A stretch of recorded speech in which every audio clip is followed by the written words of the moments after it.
Astronaut Barry విల్మోర్తో కలిసి భారత సంతతికి చెందిన వ్యోమగామి సునీత విలియమ్స్ జూన్ 5న ఇంటర్నేషనల్ స్పేస్ స్టేషన్కు వెళ్లిన విషయం తెలిసిందే.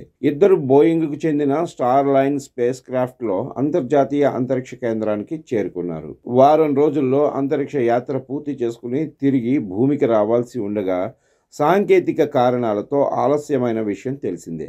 తాజాగా Boeing Starliner spacecraft భూమిపైకి చేరుకునేందుకు సిద్ధమైంది. స్టార్ లైనర్ శుక్రవారం భూమిపైకి తిరిగి చేరుకోనుంది. అయితే ఇద్దరు ఆస్ట్రోనాట్స్ లేకుండానే స్టార్ లైనర్ భూమిపైకి చేరుకోనున్నది. వ్యోమగాముల భద్రతను దృష్టిలో పెట్టుకుని కేవలం స్టార్ లైనర్ స్పేస్ క్రాఫ్ట్ను మాత్రమే భూమిపైకి తీసుకొచ్చేందుకు నాసా ఏర్పాట్లు చేసింది.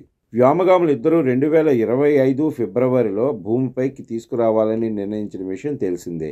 ఈ క్రమంలో కేవలం స్టార్ లైనర్ స్పేస్ క్రాఫ్ట్ మాత్రమే భూమిపైకి చేరుకొనుంది.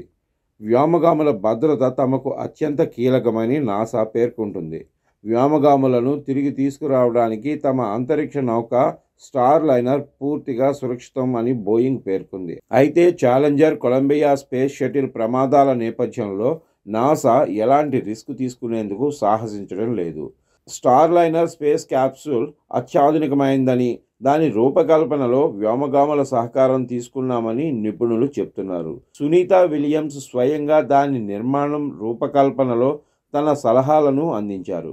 స్టార్ లైనర్ భూమి దిగువ కక్షకు వ్యోమగాములను పంపడానికి రూపొందించింది. 2014లో నాసా బోయింగ్కు అంతరిక్ష నౌకల తయారీ కాంట్రాక్ట్ని ఇవ్వటం గమనార్హం. 2014లో నాసా బోయింగ్కు అంతరిక్ష నౌకల తయారీ కాంట్రాక్టును ఇవ్వటం గమనించాల్సిన విషయం.